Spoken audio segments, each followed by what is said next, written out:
Veja um polegar positivo, estamos no ar. Sejam bem-vindos ao Clube da Exame Invest. A nossa mesa central começa agora para a melhor resenha de mercado. Quer se informar sobre investimentos, sobre mercado financeiro de uma maneira leve e descontraída? Sejam bem-vindos ao Clube da Exame Invest. Deixa eu começar esse primeiro episódio do mês de novembro. Sobrevivemos ao mês de outubro, sobrevivemos ao Halloween. E no espírito de Halloween, deixa eu chamar Bruno Lima. Boa noite, Bruno Lima. Você tá fantasiado de que hoje aí, cara? Porra, brincadeira, hein? Sacanagem. Achei que você tivesse fantasiado, você tá normal mesmo. A gente não combinou esse negócio ali fora, não. Parou aqui é assim, cara. Brincadeira. Galera, prazer, satisfação, como sempre. Inenarrável, a gente está aqui presente com vocês, pô, presença ilustre. E quem temos para hoje? Vulgo Cunha. Vamos lá, começando aqui, nosso convidado especial estreando o clube em novembro. Fabiano Custódio, da Miles Capital. Fabiano, muito obrigado pela sua presença. Seja bem-vindo à mesa central do clube. Bom, eu que agradeço. É um prazer estar aqui, né? Uma honra muito grande aqui falar com vocês. Bom, vamos falar aí de mercado, de coisas boas, de coisas ruins, né? Vamos falar de tudo. Coisas ruins não, aqui é só coisa boa, né, Bruno Lima? O que é ruim passou. O que passou, passou. Então vamos olhar para frente, coisas boas aqui virão ao longo do bate-papo na mesa central de hoje. Vamos começar primeiro conhecendo melhor o Fabiano. Quem é o Fabiano Custódio, da Miles Capital, no clube? Fabiano, a gente costuma fazer essa pergunta aqui para começar a quebrar gelo. Se a gente tivesse num grande clube, que parte do clube agora você estaria se dirigindo, você costuma geralmente frequentar? Onde você gasta mais assim o seu tempo livre dentro de um clube, por exemplo, fazendo que tipo de esporte? Eu gosto muito de jogar tênis, né? Mas é fera mesmo assim ou... Não sou fera. Não, porque a gente já teve um convidado aqui que botou banca. Paolo, falou de Sora da RPS, no episódio 2, falou que é fera no tênis. Por isso que a gente está querendo medir aqui numa escala Paolo, onde é que você está no tênis. Escala Paolo é boa. Assim, eu comecei a jogar um pouco mais tarde, né? Acho que o Paolo, eu assisti, inclusive, o episódio dele, foi muito bacana. Ele disse que começou a jogar aos 7 anos, né? Eu comecei a jogar mais tarde, eu joguei um pouco mais quando era novo e depois fui retomar com 30 anos, então... todo esporte que você faz desde pequenininho, você acaba tendo uma destreza muito maior, né? Mas, enfim, eu jogo para me divertir, né? Acho que é importante aí o esporte para conseguir se livrar um pouco do estresse do dia a dia que a gente passa, né? Você costuma, tipo, sair assim, sair do tênis, sair do dia de ruim de mercado e falar, vou pegar essa bola, vou bater... mesmo com a raiva daquela ação que despencou. Com certeza. Você consegue manter uma frequência hoje, pelo menos uma vez, tantas X vezes por semana, você se dedica? Eu jogo à noite. Eu costumo um cara que acordo muito cedo, né? Então eu começo a trabalhar muito cedo, eu me atualizo, eu leio as coisas de manhã.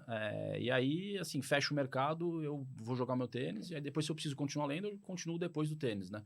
Mas eu jogo praticamente todo dia depois do mercado, assim. Caraca, todo dia. 7h30, 8h30. Consegue todo dia? Não digo todo dia, tem chovido muito, mas a ideia é jogar quase todo dia. Mercado, né? Quando o mercado tá complicado, eu vou todo dia, vou bater aquela bola. Já vamos testar aqui o Fabiano, classificados do clube. Fala uns 2 jogadores de tênis aí que me fugiu agora. Nadal ou Federer? Nadal. Cara, eu não entendo nada de tênis. Eu sou zero à esquerda em tênis, mas eu confio no cara. Ele poderia ter feito aquela... E nas... Pô, eu vou puxar... sei lá, nas antigas, Sampras ou Agassi? Agassi. Que isso, cara? Aliás, eu li a biografia do Agassi, é muito boa. Assim, aconselho que não aconselho, mas assim, vale a pena ler a biografia do Agassi, é muito boa. E o Djoko se encaixa onde aí? Eu gosto... no ranking eu gosto mais do Nadal, depois do Federer, depois do Djoko, né? O Nadal, sim, acho que o Federer tem muito mais genialidade, muito mais talento nato, mas o Federer, o Nadal é um cara muito mais esforçado, mais raçudo, né? E eu acho que a maioria das coisas que eu conquistei na minha vida foi com uma característica mais de esforço mesmo, né? Pô, legal. Foi na raça. Eu me identifico, assim, eu tenho ele como perfil, um grande exemplo, assim, Pô, legal, porque assim, uma coisa que a gente sempre pergunta ao pessoal é como a galera, entre aspas, né, pô, caiu no mercado financeiro, né? Como é que você se encontrou no mercado financeiro e você começou, aliás, como alguns caras, algumas pessoas, né, que passaram aqui, a Sara foi assim, a própria... A Aline, agora eu não estou lembrando, acho que a Aline também começou no Southside, agora não me recordo. O Paolo começou no Southside. E você também, né, cara? Começou no Southside, a gente estava ali batendo um papo e você tem quase que um processo assim na tua cabeça, né? Cada estado, cada momento da tua vida foi muito importante para algum tipo de aprendizado para você se formar hoje, né, assim, como um cara mais completo, né? Podia dividir isso um pouco mais com a gente? Aproveitando Não, essa bacana. introdução que você fez, né? De Nadal, essa coisa mais explosiva, mais na raça, mas vamos lá. Então, como é que você chega no mercado financeiro e como é que esse espírito Nadal te levou para, pô, ser hoje um personagem, um grande personagem, acho que da nossa indústria aqui de investimentos, capitaneando e fundando a Miles Capital? Não, bacana, agradeço as palavras. Comecei no Southside, de fato, né? Na verdade, eu comecei no departamento econômico, né? Fiz economia, sou formado em economia pela USP. Eu comecei fazendo estágio em macroeconomia, que era o que eu gostava da faculdade, né? E aí, isso era 2002, 2003, né? Eu comecei a ver que, pô, o mercado de equity estava se desenvolvendo no Brasil, né? E o banco onde eu trabalhava, fisicamente era junto, o departamento econômico com o Equity Research, né? Acabei que eu não sou um cara muito acadêmico, né? Então eu notei cedo que eu não acho que eu teria um grande sucesso como economista, né? Não tinha intenção de fazer mestrado, doutorado, eu queria começar a trabalhar e ganhar dinheiro rápido, né? Acabei migrando para o Sell-Side, né? Então eu fiz aí uns 5 anos de Sell-Side, setor elétrico e petróleo, né? Então setores regulados, então onde está a maioria das estatais. Né? Então, é um ativo que, obviamente, que em determinados momentos do ciclo a gente gosta de investir. Né? Nesse momento não temos investimento estatal, mas, por exemplo, 2018 foi fundamental para a performance do fundo. Então, eu fiquei 5 anos no Sell-Side, que é onde você tem a oportunidade de aprender a parte técnica, modelagem, análise fundamentalista. É basicamente trocar o pneu com o carro parado, né? E aí acabei migrando para a tesouraria, né? Eu sempre tive um olhar muito de mercado, eu era um sell-side muito ativo, né? Sempre mandava ali trading calls para os clientes. Você já era aquele sell-side, mas que gostava um olhar de estar sempre com a no pele mercado. em jogo, assumindo o chapéu se você tivesse aquela posição daquilo que você estava recomendando. Eu era muito menos a forma e era muito mais o lado prático de olhar o mercado e tentar acertar mesmo, né? Timing e tudo mais. Com aquelas suas recomendações. Então, dado isso, né? Quando apareceu uma vaga na tesouraria desse grande banco onde eu trabalhava, né? Acabei sendo chamado para ir para a tesouraria, né? Então, eu fiquei tocando ali. Pode falar o nome, cara. Fica à vontade. Era o Credit Suisse, né? Então, acabei ajudando o pessoal a tocar ali a carteira proprietária de equities, né? Fiquei lá 4 anos, acho que foi um período de bastante aprendizado e também foi um período de muito sucesso, né? Em que a gente ganhou bastante dinheiro na tesouraria ali. Foi de que ano? Que ano? Foi de final de 2009 até 2013. Tá? 2012, particularmente, foi um ano muito bom, né? Que a gente pegou ali um short grande que eu capitaneei, que foi um short no setor elétrico, né? Que era o meu grande background. Na época que teve MP 579, né? Aquele apagão no setor, então a gente pegou um short grande ali, né? Pegamos toda a andada do setor de educação ali em 2011, 2012, né? Então foram anos bons de tesouraria. E por mais que eu gostasse muito da plataforma, das pessoas que eu trabalhava, do banco, eu via o business de tesouraria como algo que estava decadente, né? A gente teve a crise externa, né, que fez com que os limites todos fossem reduzidos, né? E eu estava vendo esse business de asset bombando, né? Então, uma coisa que me frustrava é que a gente fez grandes resultados na tesouraria, né, mas a gente não tinha cota. Então, isso não era público, as pessoas não sabiam, né? Você não tinha um nome que você estava construindo.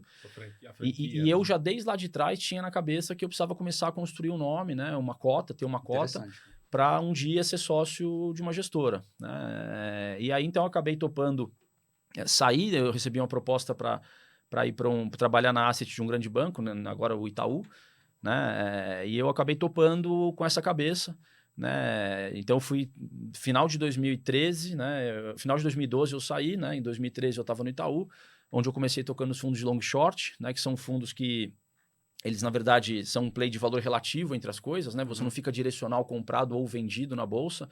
Você compra uma ação e vende uma outra ação, né? De tal maneira que você está fazendo o play só do fundamento de uma empresa contra outra. Né? Então, um setor contra o outro. Ou um setor contra o outro, né? Então, toquei durante quase 5 anos, né? Esse long short, né? Depois de 2 anos no Itaú, acabamos ganhando mandato também do long only, né? Então, o long only aí já é um fundo que tem uma visão mais de longo prazo, de análise fundamentalista, direcional, né? Então, na verdade, assim, antes da Miles, né, eu passei pelo Sell-Side, onde você aprende conhecimento técnico, depois a tesouraria, né, onde você monitora muito o mercado, variáveis macro, fluxo, enfim, a tesouraria você faz de tudo, né? Depois long short, que é valor relativo, e finalmente o long only, né, que é um investimento com uma visão mais fundamentalista de longo prazo. Né? E aí, no final de 2016, né, eu fui abordado pelo Credit Suisse, né, que foi o banco onde eu tinha trabalhado, né? Eles com uma cabeça de que os juros ia começar a cair, faltava produto, grande parte dos fundos bons, né, eles estavam fechados já por falta de capacity dos gestores, e me foi perguntado se eu tinha interesse de sair para criar uma gestora, né? Eles me ofereceram um seed money na época, final de 2016, né? Eu tinha 34 anos, né? Claro que eu tinha isso na cabeça, mas talvez mais à frente, né? Pô, eu fiquei assustado. E aí, ao longo do segundo semestre de 2016, né? Eu fui maturando isso na minha cabeça, maturando. Que já era um pós-impeachment, de fato, abriu aquela janela de você ter uma nova conjuntura para frente. Era um pós-impeachment, mas você tinha uma eleição ainda pela frente, né? Então, eu acabei saindo, né, me desligando desse banco em abril de 2017, né? E eu comecei a operar na Miles em agosto. Né? Mas tiveram vários percalços. E aí comecei a operar na Miles em agosto, né? E aí a Miles é, na verdade, uma junção de todas essas experiências, né? Eu vi caras ótimos de tesouraria, né? Com estratégias que foram super vencedoras, vi caras ótimos de long short, caras ótimos de long only. E então o que eu busco fazer é ter toda essa diversidade, né, de estratégias dentro do meu produto, né? O principal produto da casa é o long bias, tem um long only também, né? Hoje é mais ou menos meio a meio o patrimônio. Então, a gente faz de tudo lá na Miles, tá? Eu acho legal essa época que eu trabalhava em asset na época, né? E esse ponto que o Fabiano comentou da MP579, só para relembrar aqui, foi justamente, né, no governo, né, lá atrás, onde você teve uma modificação relevante do ambiente regulatório, né, do setor de energia elétrica, né? As tarifas, enfim, colapsaram, né? Todo mundo falou assim, cara, para onde vai a taxa interna de retorno dessas empresas? Mas acho legal explorar, porque foi realmente, como você bem colocou, né, cara? Foi um momento, talvez ali onde você foi meio emblemático para, né, para tua equipe, né? Para você, para tua equipe na época, né? O pessoal, assim, eu tô falando porque tava lá vivendo esse negócio.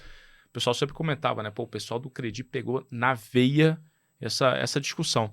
Cara, eu acho legal comentar isso que até o Cunha falou. Não é muito comum, né? Talvez hoje o mercado já esteja amadurecendo um pouco mais, né? Você realmente conseguir fazer grandes resultados em operações quando você está operando vendido, né? Você está vendido a descoberto. E no caso foi o que aconteceu. Acho que é legal dividir um pouco a gente, né? Mesmo sendo a cabeça de tesouraria, né? Como é que foi esse processo, a tomar a decisão, a construção da tese? Porque, de novo, não é trivial, não é muito comum ainda aqui no Brasil. Lá fora, acho que até depois a gente vai falar um pouco mais da tua visão de mercado lá fora, mas é mais natural. A gente tem Bill Ackman, tem uma galera, entender, Fabiano, né? Assim, você diria que, olhando para essa sua trajetória que você acabou de contar aqui, essa foi até hoje foi a sua grande aposta que deu certo, assim? Foi esse short em Eletrobras ali em 2012. Ali era um basket, tinha Eletrobras, CEMIG, Transição Paulista, né? Todas as empresas que tinham concessão vencendo, que o governo antecipou essa concessão e renovou elas com um preço muito abaixo do que se imaginava, né?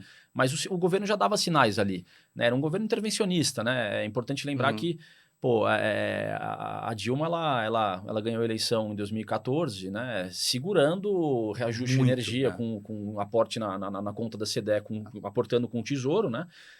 Segurando o preço de gasolina com o balanço da Petrobras.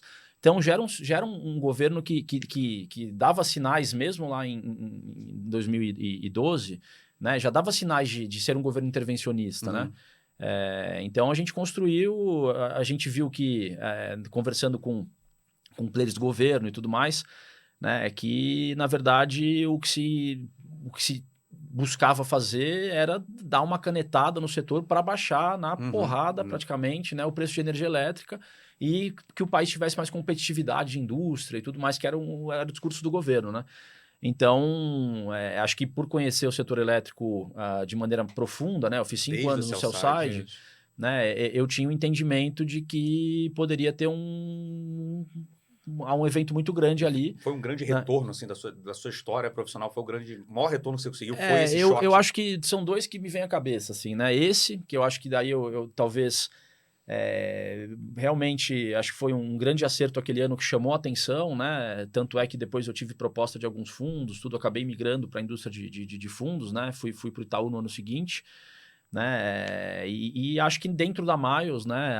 Aí, de novo, no setor elétrico, em 2018, a Eletropaulo. Né? Eletropaulo, a gente teve um ganho bastante expressivo, né?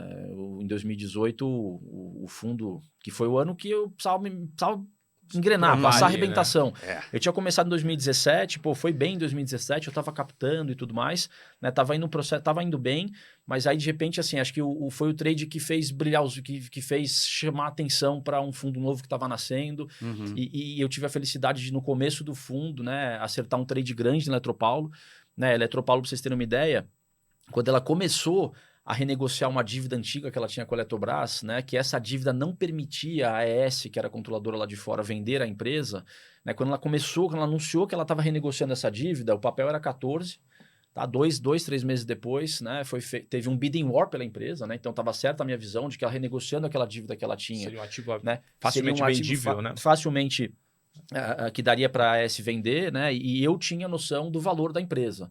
Né, porque era uma empresa que não investia na base há 10 anos, então ela é uma empresa que teria um grande crescimento, né, e aí eu tive uma leitura de que os estrangeiros pagariam muito por esse ativo. Né? Então, ele era 14, mais ou menos, quando eu comprei, né, quando teve esse anúncio, acho que meados aí de 2018, e ali em maio, 2-3 meses depois, né, a Enel comprou a empresa por R$ 45,22. Né? 45.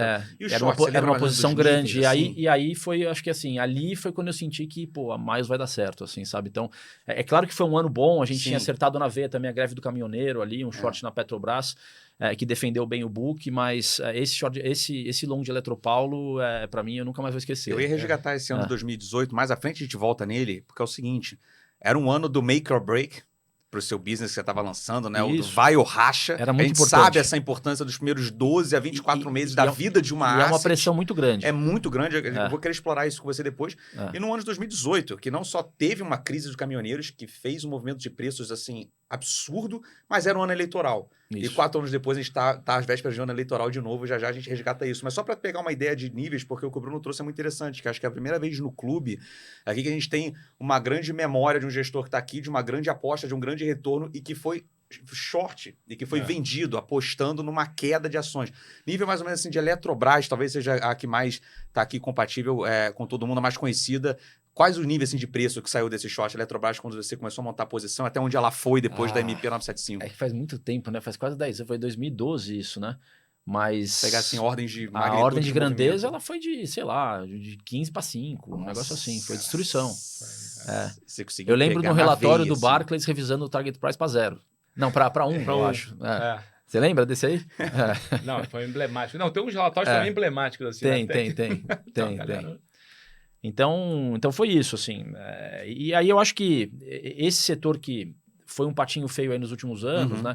O ano que vem tem eleição. Isso. E eu acho que ano de eleição sempre tem grandes exageros nesse asset class de estatal.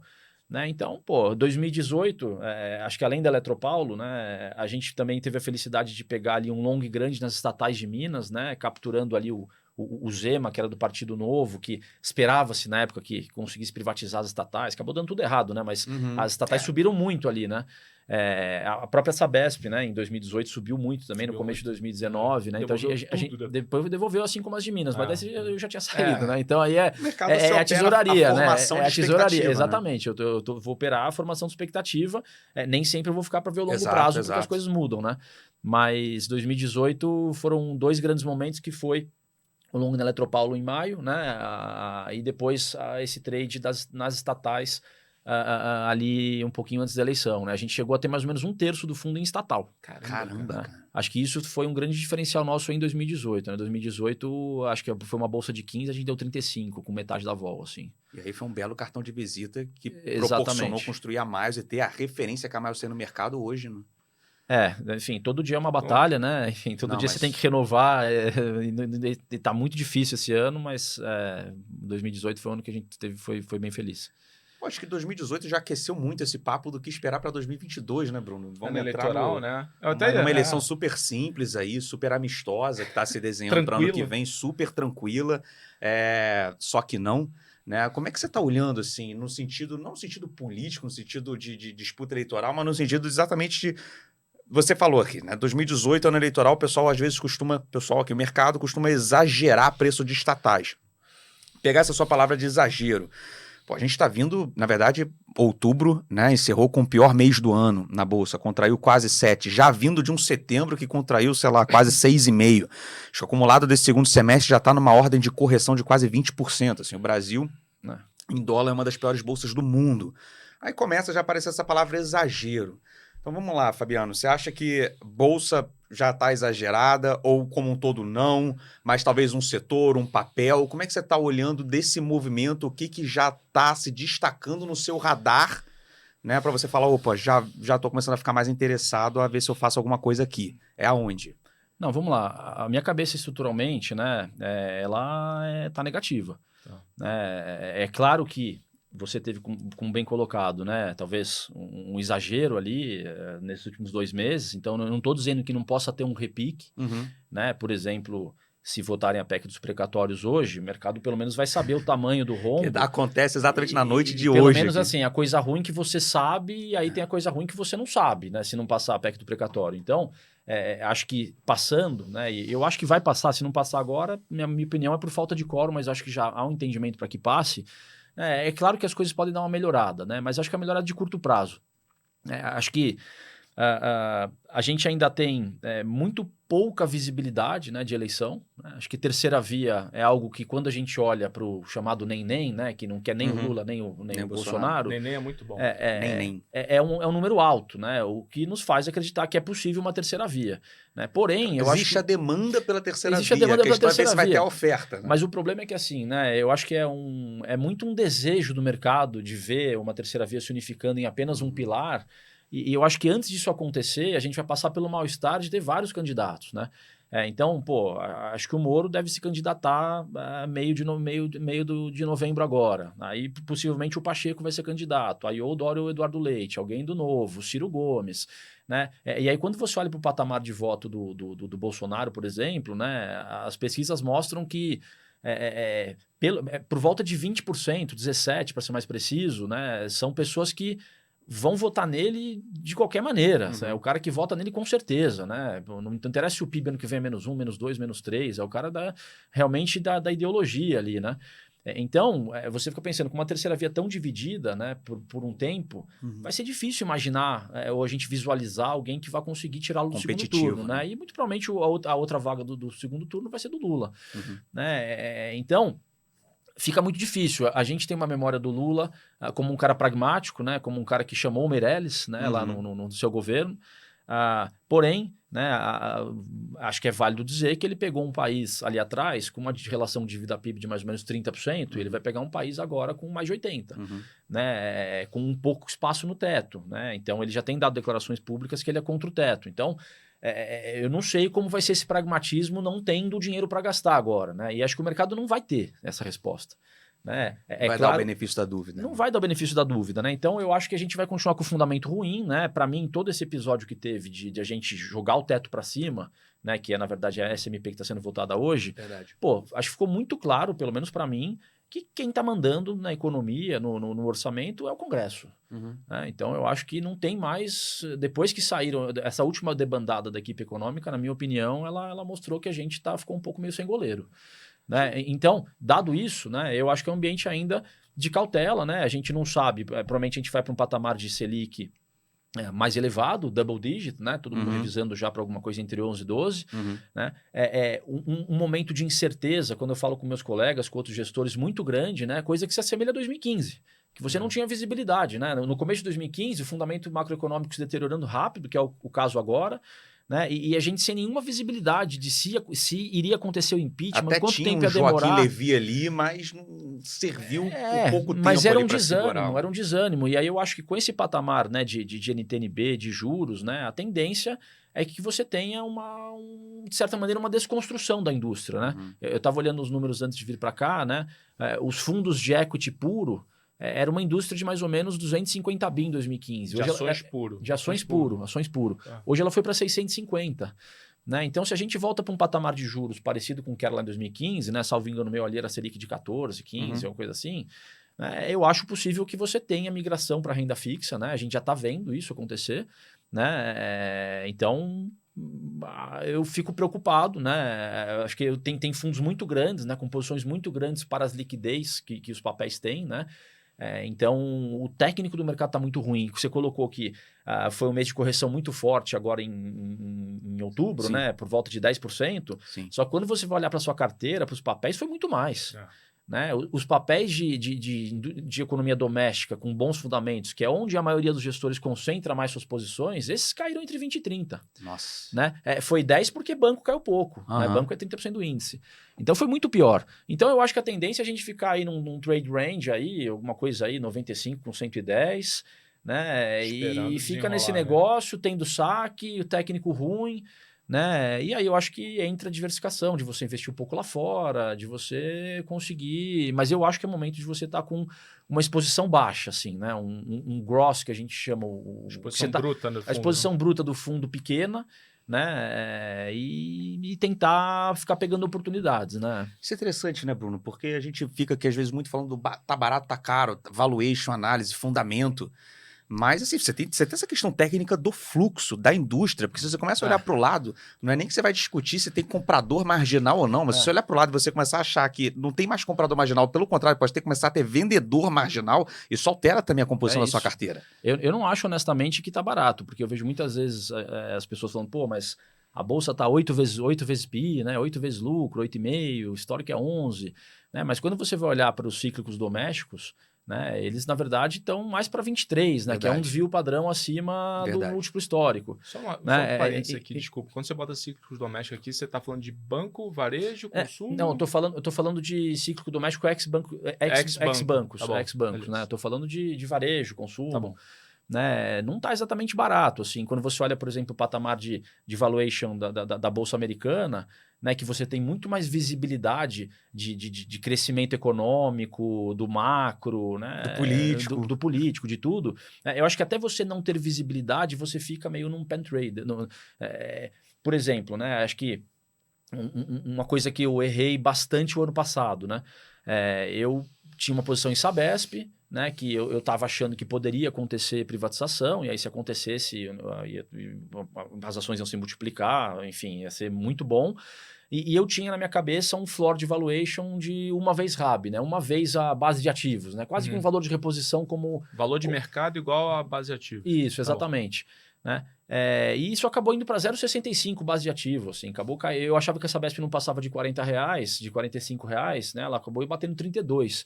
Né? Até você não ter um ponto de inflexão, até você não saber, né? Você não ter uma visibilidade de mudança de governança, né? Acho que não tem comprador marginal, assim. Aí o negócio vai caindo, vai ficando esquecido, que é mais ou menos a situação do Brasil hoje.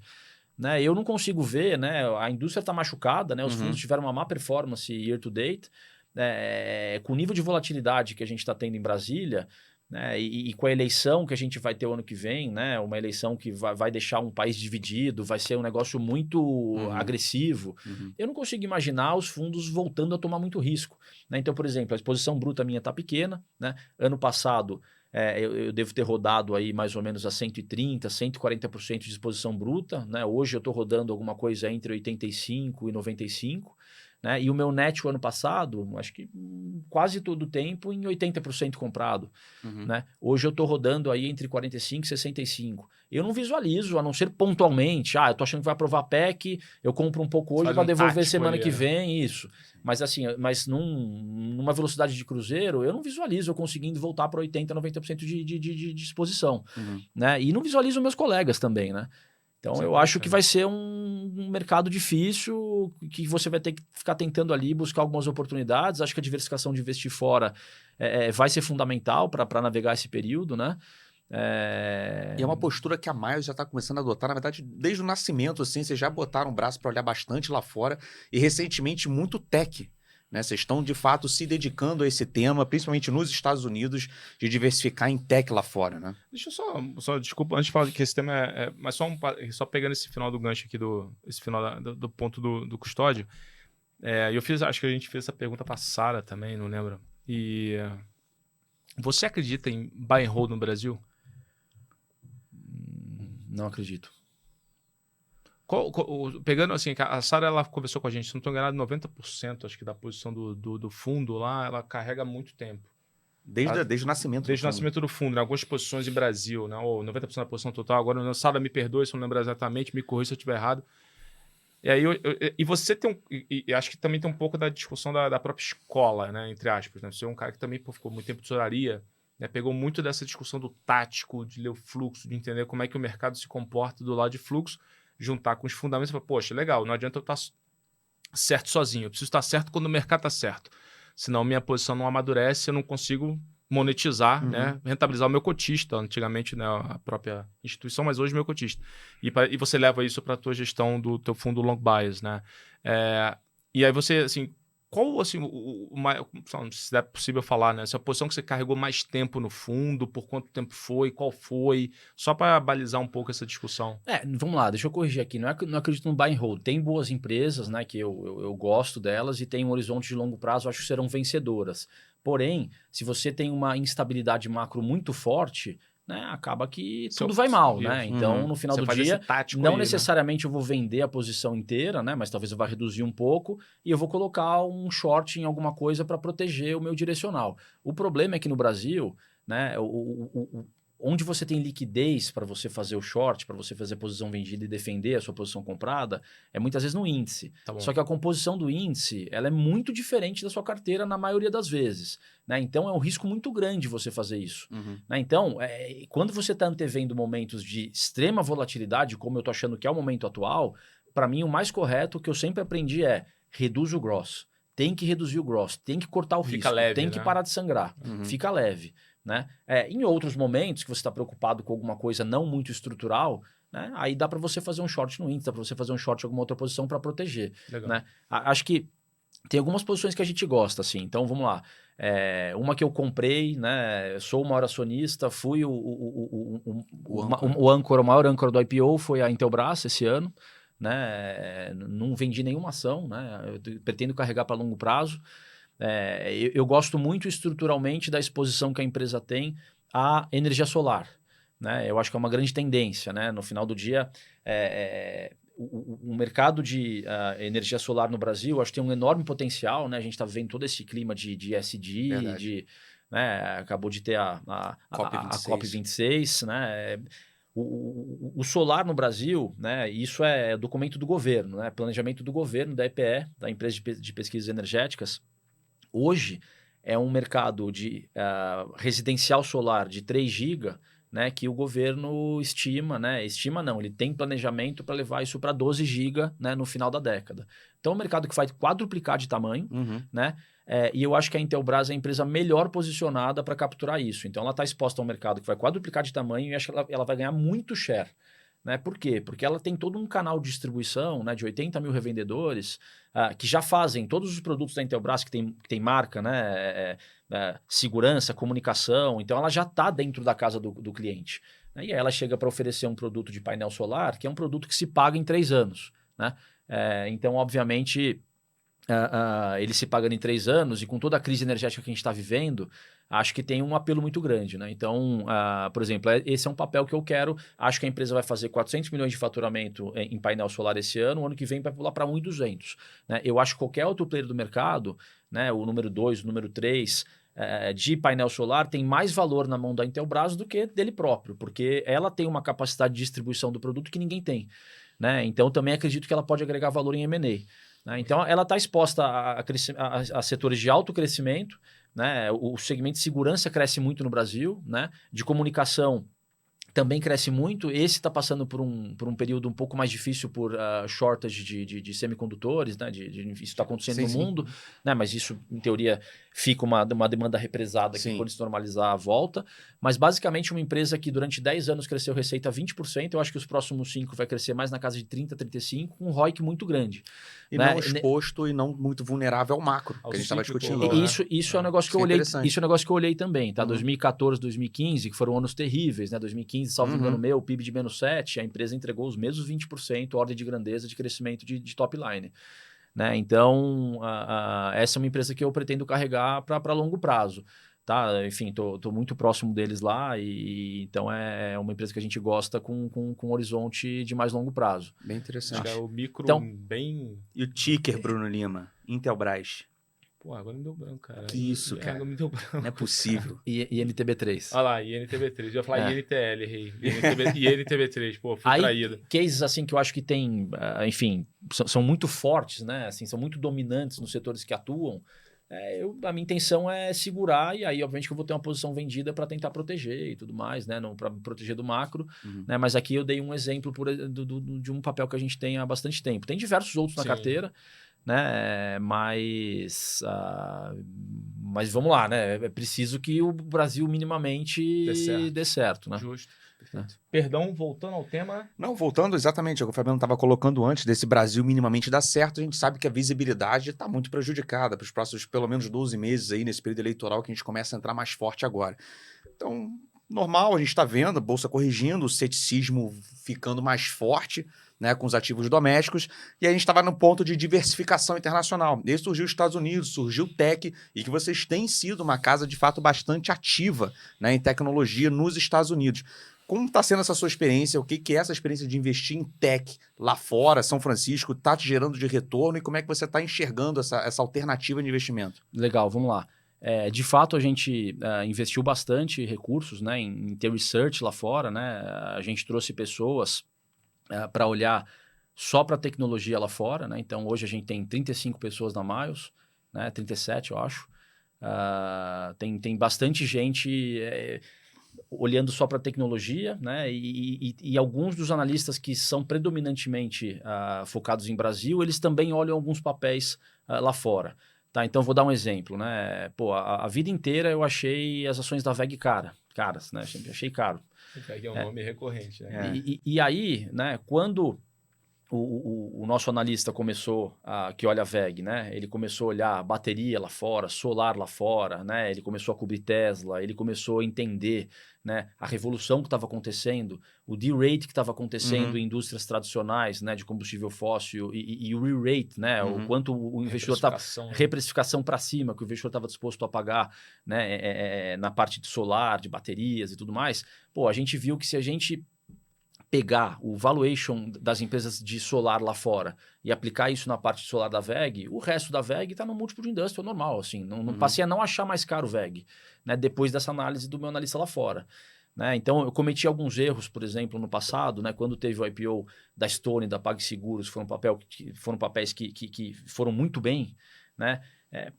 Eu basicamente olhava para aquilo lá e fazia uma regra de 3, né? Bom, a Cielo tem 40 de share, né? Esses caras têm 2, 3, como é que pode valer isso? Assim, nunca e erradamente, né? Tentei shortear, tentei vender essas ações e me estrepei, né? Pô, se naquela época eu estivesse olhando para o case da Square, né, para os cases lá fora, né, talvez eu tivesse uma pista e um entendimento mais fácil, né, de como aplicar isso aqui no Brasil.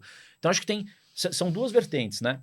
A primeira vertente é olhar o que está acontecendo lá fora, né, e aí me posicionar melhor nos ativos de Brasil, né?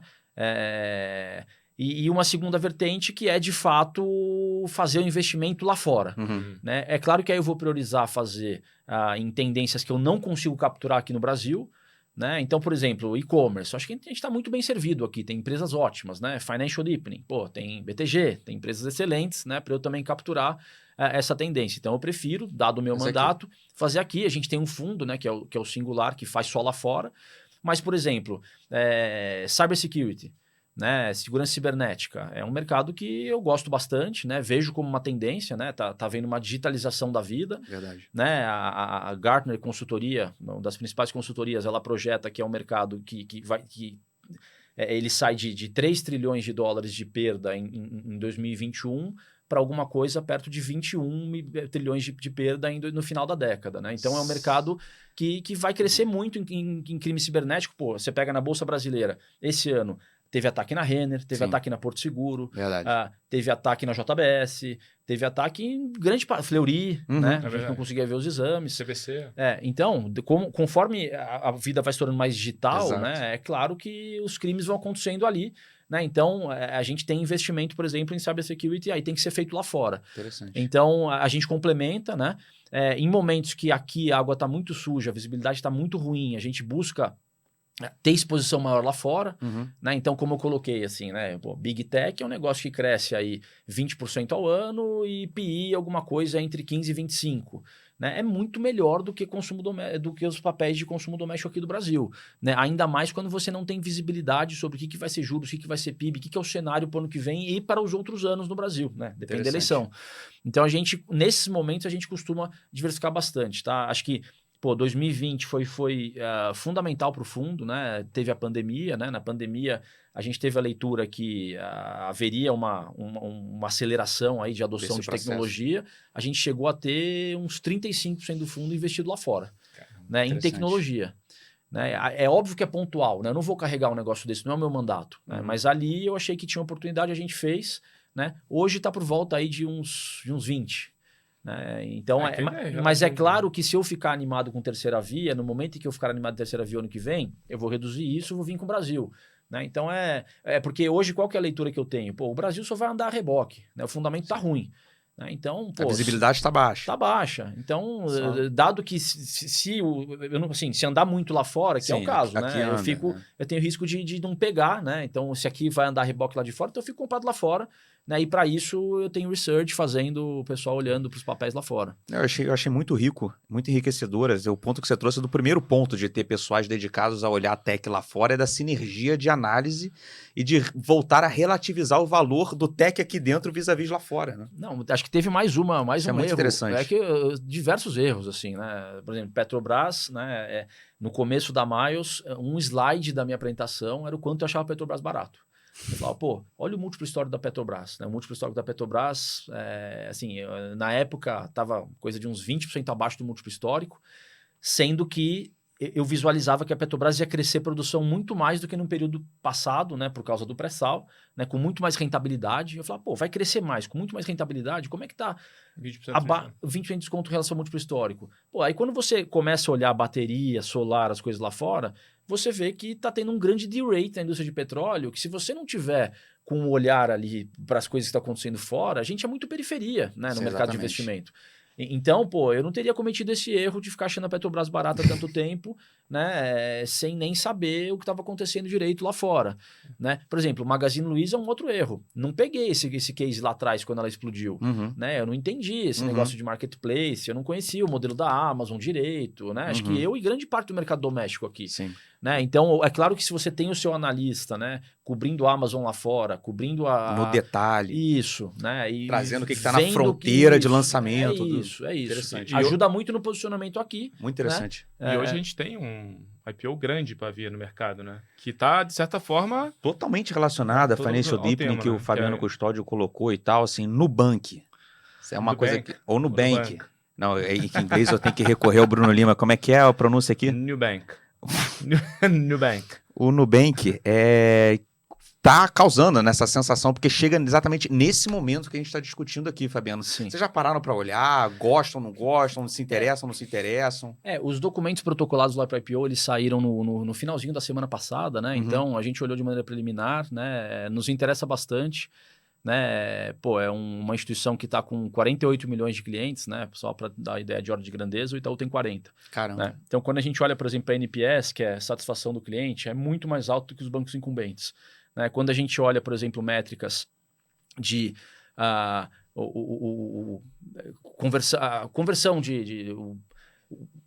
o usuário, você pega safras antigas, né? E você olha o cara que usava mensalmente e aí o aumento da frequência de uso, do engajamento é muito bom, né? A receita por usuário, né, também, que é uma outra métrica de engajamento, né? Ela está crescendo de maneira muito forte, como a gente não vê em nenhum outro banco digital, talvez só o Inter se assemelhe. Né? Quando a gente olha para uma outra métrica, que é depósito à vista por usuário, né? Que também é uma métrica de engajamento, né? O quanto o cara está deixando dinheiro lá, também cresce muito forte. Né? Acho que eles têm uma oportunidade grande aí, dada essa base de cliente, dada a satisfação do cliente, né? Dado o engajamento do cliente, em explorar as áreas de investimento, de seguros, né? Crescer mais em cartão de crédito. Então, a gente observa aí que tem muitas oportunidades. Né? O Banco Inter foi um dos maiores ganhos nossos no ano passado. Interessante. Né? Muito mérito aí do Felipe, que é o analista que olha lá. Quando eles lançaram o Intershop, né? Pô, hoje a gente tem na cabeça que o Intershop vale mais ou menos aí 1/3 a 40% do Inter, né? Porque você tem uma plataforma que tem um grande engajamento, né? E você passa a oferecer um outro serviço, né? Um serviço de e-commerce, de 3P, né? Para o seu cliente, né? Então acaba que o dinheiro fica lá dentro, né? Ele fica cada vez mais engajado porque ele tem uma plataforma de serviços cada vez mais completa, né? Porque no final do dia é uma guerra de plataformas, Exato. né? Você tem a Mercado Livre, por exemplo, que começou com o e-commerce, né? E aí depois migrou para a parte de fintech, né? Então, acho que o Nubank, acho que um outro ponto importante também, né? O CAC, né? O custo de aquisição de cliente, né? É $5, né? É mais ou menos umas 10 vezes mais barato do que os bancos incumbentes. Caramba. Então, a gente vê... eu faço aqui um paralelo. Talvez o Nubank, ele é como se fosse o Meli, né? Ele é um pure tech company, né? Sem legado, né? E talvez os bancos incumbentes, eles são os outros players de e-commerce nacionais que tiveram mais dificuldade, né? Não à toa você vê o descolamento de market cap que teve ao longo do tempo, né? Entre as empresas nacionais e a Mercado Livre, por exemplo, né? Então, acho que esse paralelo eu gosto de ter ele na cabeça. É claro que é uma análise ainda preliminar, porque a gente teve acesso aos dados assim muito recentemente, mas é algo que interessa bastante a gente lá. A gente muito provavelmente vai participar. Bacana. Boa. Vamos para os quadros? Vamos embora, Bruno Lima. Puxa aí. Os quadros? Puxa o quadro. Puxa os quadros do clube. Compra ou não compra? Compra ou não compra, classificados do clube. Vamos pro compra ou não compra, né? Minério... Assim, pessoal, a gente tá falando ali um pouco... O pessoal falou muito de minério, commodity tá muito em voga, né? Minério ou alumínio? A gente tem uma posição importante em alumínio, né? Através da Companhia Brasileira de Alumínio, né? A CBAV, que fez o IPO. E não temos, na verdade, a gente tem uma posição vendida num basket aí de empresas de minério, né? Então, acho que basicamente essa mudança de postura da China, né? Que agora está olhando mais para o bem-estar comum, né? Para o bem-estar da população e menos para investimento de infraestrutura. E toda essa postura da China de respeitar, né, uma produção de aço flat no ano, né, fechando, inclusive, né, siderúrgicas, né, e demandando menos minério, acho que esse é um negócio que tende a durar aí um tempo, né? Então, a gente acha que o fundamento do minério ele está pior, né? E, por outro lado, o alumínio está com um fundamento muito bom, né? Porque... está tendo uma crise energética no mundo, né? A gente está, na verdade, numa transição de matriz energética, e você nunca está preparado, né? Você não tem ainda matriz limpa suficiente para suprir a energia que o mundo precisa, né? Mas, ao mesmo tempo, as fontes poluentes elas são tão condenadas que você teve muito pouco investimento nos últimos anos, né? Então, o que está acontecendo na China é que o preço da energia disparou, né? E aí, alumínio... a China produz 40% do alumínio do mundo, né? 40, 45, né? Alumínio é super intensivo em energia, né? E o que a China fez para conseguir, né, ter o suprimento para o cidadão, né, de energia foi que ela liberou o preço lá regulado, né? Ela liberou o preço para o eletrointensivo, né? Então ficou muito mais caro. Antes era um preço tabelado, né? E aí ficou muito mais caro para o eletrointensivo produzir. Então, isso inviabilizou a produção de alumínio na China de uma série de plantas, né? Então, mais ou menos uns 10 a 15% da capacidade de produção de alumínio da China foi cortada, né? Então, tem um problema sério no supply do alumínio, né? Então, a gente acha que o preço de alumínio é para cima, né?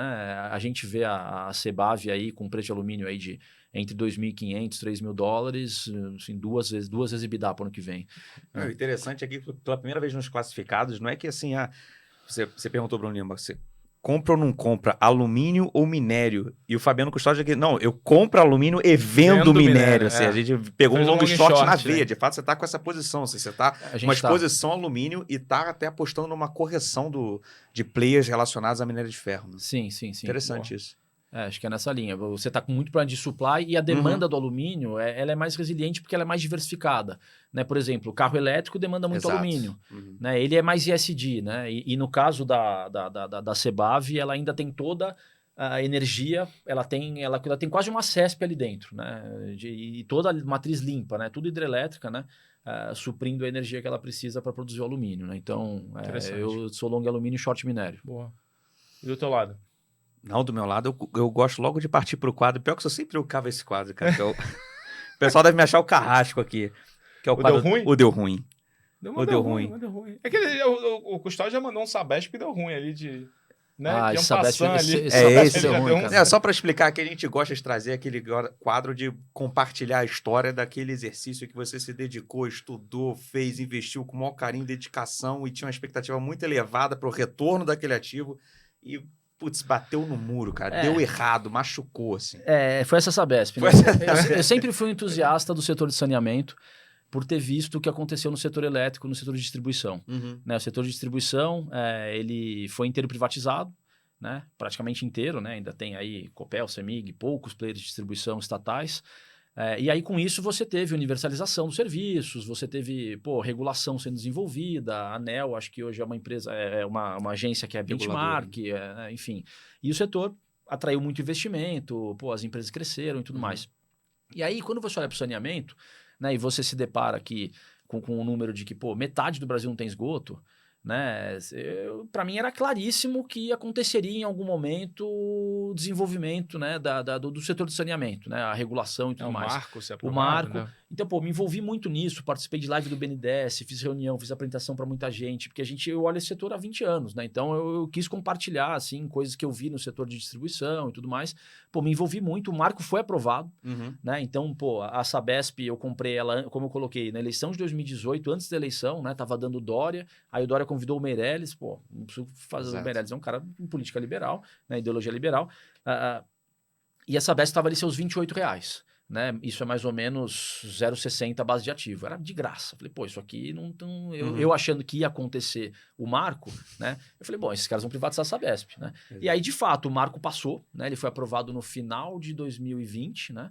A Sabesp ela saiu dos seus 28, eu cheguei a ver o papel a 65. Nossa. Né? Então, aí a cagada foi que eu fiquei confiando que ia ser privatizado. E aí, então, eu ganhei muito dinheiro e depois eu devolvi com vontade. Nossa, cara. Entregou abaixo dos 28. Ano passado, cara, se não fosse essa Sabesp, assim, o ano passado foi um ano ok, assim, pro nosso long bias, mas teria sido um ano bom não fosse essa perda da Sabesp. Perfeito. Né? E eu tinha muito na cabeça, não passa de uma vez RAB, assim, com essa chance de privatizar, uma vez RAB, e aí no final do dia, até você não ter, né? E o pior de tudo é que além de não ser privatizada, né, esse governo ele continuou com a empresa muito ineficiente. Verdade. Né? Então, não é que pelo menos ele deu uma arrumada, né? Como foi feito na Eletrobras, por exemplo, pelo Wilson. Não foi feito nada, assim. A empresa continua bastante ineficiente no investimento, nos custos, em tudo. E para mim era inimaginável esse cenário, né? Então, eu acabei me ferrando aí. Engraçado. Ficou aí o momento deu ruim do Fabiano Custódio. Deu ruim com gostinho, deu bom, deu ruim. Nossa, deu ruim, eu ainda acho que isso vai dar bom dia, mas, enfim, até lá vai uma Ficou o gosto amargo na boca e o aprendizado. Eu acho que é uma oportunidade, assim, ao longo do ano que vem, né? Monitorar bem a eleição em São Paulo e tudo mais, né? Porque, vamos lá, né? A Sabesp, ela tem 98% onde ela atua, ela não atua no estado inteiro, né? Os números do estado são diferentes, são piores, mas os números da Sabesp onde ela atua é 98% universalizado água e 90% esgoto. O estado já fez a parte dele, né? Eu acho que a Sabesp vale mais de 100 bi. Né? Então, você imagina para um governo iniciar, né, em 2022, colocar ali, o governo tem 50%, colocar 50, 60 bi no caixa, imagina o que dá para fazer com esse dinheiro, né, que você não precisa mais. O Estado já cumpriu o seu papel, nem deveria, mas já cumpriu o seu papel no saneamento, né? Então, eu acho que faz muito sentido, assim, né? Então, imagino que, pelo menos é o discurso, né? Sim. Que eu acho que o próximo governo tem chance boa de fazer e para mim tem zero no preço isso. Zero. Antes que você me pergunte, SBSP3. Ticker da Sabesp, Bruno Lima, você repete. Pergunte. SBSP3. Perfeito. Eu acho que a gente vai começar, assim, é um papel que não tem grandes novidades boas, assim, no curto prazo. Talvez o Rodrigo Maia que se juntou ao governo de São Paulo, né? Ele tem dito que vai deixar toda a modelagem pronta, então talvez a gente vai ter aí notícia de contratação do AFC, dos estudos e tudo mais, e aí tem que olhar a eleição, né? Eu acho que se for mais para uma linha de Rodrigo Garcia e tudo mais, eu acho que vai dar bom. Perfeito. Né? A segunda tarefa amarga também que me cabe aqui no clube é começar a endereçar o fim do nosso 5º episódio, primeiro episódio do mês de novembro, Fabiano Custódio. Mas antes, Bruno Lima... Isso que eu ia falar. Você me cutucou, me chutou aqui embaixo da mesa. O que você vai falar? Minha perna não chega até aí, não. Fala aí. Não, fala aí dos classificados. Não, cara. Medalha de ouro. Não, medalha de ouro? Não, medalha de ouro. Clube, medalha do clube. Trocou? Não sei o que eu tô... Cada episódio a gente inventa o nome, cara. Aquela tese que você fala assim... É que você falou de Intelbras aí, com muita... né, É que assim, só muito para explicar para o ávida, Fabiano, né? assim, todo convidado que a gente está trazendo aqui, a gente está fazendo um ranking. Né? Tá. Então, assim, a bolsa já tá fechada. Mas a partir de agora, qual é a métrica? Todo mundo vem aqui, fala um papel e a gente abre uma janela a partir de agora de 3 meses tá. para contabilizar a performance desse papel. Qual é o papel que Fabiano Custódio da Maios Capital vai entrar aqui para essa nossa gincana aqui do clube? Tá, para 3 meses eu vou de Embraer. Embraer, Bruno Lima, Embraer. ticker. MBR3. Embraer é a ação do Fabiano Custódio, É. muito bem registrado. Meio assim, aqui. né? Não é trivial, tá? Tem muita gente que, assim, não é um verdade, é consenso. polêmico? Não é polêmica, digo assim, não é, longe de ser um consenso. Interessante. Longe de ser consenso. Fica aí. Não sei se tem tempo para explicar, mas... Vamos lá, cara. Explica rapidinho. Não, aí, vamos só lá. seu Ah, pique. o Shogun que tá reclamando da gente ali. já mas, tô vendo pô, ele se olha a esgoelar cara ali do dele. outro lado do vidro, mas Não, não o Faga importa. tá ali quebrando o vidro, olha lá, xingando. Os nossos membros do clube não merecem uma explicaçãozinha Não, dessa tese. Vamos lá, eu acho que o business tradicional da Embraer está muito bem, né? A gente está vendo dados de tráfego aéreo nos Estados Unidos voltando para níveis pré-pandemia, né? Principalmente o regional, né? O regional ele é atendido muito pela Embraer, né? Que é o avião menor, né? Então a Bombardier, que era o competidor, ele não está mais fabricando. Então, e quando você pega a idade, né, da frota americana de voos de aeronaves que fazem voo regional, ela é uma idade muito velha. Né? Você teve uma concentração de ordens assim, mais ou menos 20 anos atrás, que é mais ou menos a idade útil do avião. Né? Então, a gente acha que vai ter um ciclo bom aí para aviação regional. Né? Então, isso é bom para a Embraer. Na parte de jato executivo, está faltando jato. Né? A gente viu, por exemplo, empresas como a NetJets do Warren Buffett declarando que não tem jato para comprar. Né? Os dados de estoque todos no low, né? Os papéis que fabricam jato executivo, né? Bombardier, tem uma outra americana que não vê o nome, todos já em níveis acima dos níveis pré-pandemia, né? A Embraer ainda lá embaixo. Então a gente acha que assim, o business tradicional da Embraer está muito bem, vai se comportar muito bem. Em termos de valuation, né? A gente vê o múltiplo de 2023, que é quando vai normalizar esse setor, ela com desconto grande para o múltiplo histórico, dando 5,5 contra 7,5 de múltiplo histórico, o desconto no high contra todas as gringas, né? Acho que um papel que ficou muito esquecido e acho que aí a cereja do bolo aqui é a questão do eVTOL, que é o carro voador. Né, que pode parecer uma viagem, eu não comprei Embraer por isso, eu comprei para reopening nos Estados Unidos e aí carreguei o papel durante todo esse tempo e aí pintou essa história que eu acho que pode ter um mega valor, tá? Basicamente assim, o que a empresa tem dito, né, o que tem saído na mídia é que a área de carro voador é uma subsidiária dentro da Embraer, né? E ela deve receber um aporte aí no curto prazo, né, valorando, né, avaliando essa subsidiária da Embraer de carro voador, o eVTOL, a mais ou menos 2 bi, 2,5 bi de dólar, tá? A Embraer inteira vale 3. Cara. Tá? Então, assim, eu acho que pode ter um upside cavalar aí, caso isso aconteça. Já tem empresas listadas, tá? Joby, a Lilium, que valem aí, a Joby vale 6 bi de dólar. Eu não vejo nenhum motivo técnico, né, para a Embraer ter um business que vale muito menos do que as listadas lá fora. Perfeito. Né? Olhando para ordens e tudo mais, tá? Então, é um produto que vai ser a realidade no mundo developer, né? No mundo desenvolvido mais ou menos em 2025. Então, se acontecer essa cisão dessa subsidiária e esse aporte nesse nível de valuation, só esse business tem o potencial de valer a Embraer inteira. E eu acabei de falar que o business tradicional está indo muito bem. Perfeito. Né? Então, acho bem bom. E acho que pintou um favorito aqui no acho que isso acontece do clube. acho que isso acontece dentro de 3 meses com uma alta convicção. Interessante, Embraer. Só para terminar, Fabiano Custódio, a que a gente gosta também muito de pegar quem vem aqui no clube, não é indicação de livro, de paper, é indicação de série. Indicação de série. Aquele momento da descompressão. Quando você tá no clube, descontraindo, ali, não necessariamente ver no Legal. clube, mas aquele momento mais clube de descontração, o que você gosta de ver em Bom, termos de série? Vocês me perguntaram de esporte no começo, eu sou um cara apaixonado por esporte, né? Então eu gosto do Last Dance, que é a história do Michael Jordan. Do Chicago Bulls. Chicago Bulls. Chicago Bulls não era do Michael Bulls, Jordan. que passa por tudo ali, né? Do Dennis Rodman, do Scott Pippen. E aí é um negócio que mostra assim, bacana, o esforço do... Essa eu vi. Pela primeira vez eu animal, trouxe uma não, série também. aqui, isso eu vi. Animal, Essa vale a pena, animal. sim, essa vale a pena. Essa é muito boa. É animal. Essa é uma baita de uma série. Essa aí é realmente recomendação do triple da mesa, né? Porque a gente viu essa. É a primeira que a gente viu. Tem recomendação tripla da mesa do clube. Primeira vez que isso acontece. Fabiano Custódio, da Maios Capital, deixa eu agradecer a sua participação aqui, mas sem deixar de motivar aqui a visita ao site da Maios Capital e que está aberto nas plataformas também do BTG Pactual Digital. Perfeito. Fica aqui o convite para conhecer melhor o fundo, toda a performance, toda a estratégia, porque o gestor vocês já conheceram melhor aqui, formação super completa no mercado, os retornos anos. Você podem conferir aí também que não é só da boca para fora, é entregue. Tem processo. Tem todo contabilizado ali e com uma estrutura muito bem bacana também de estudar tech e de saber investir de uma maneira super pragmática.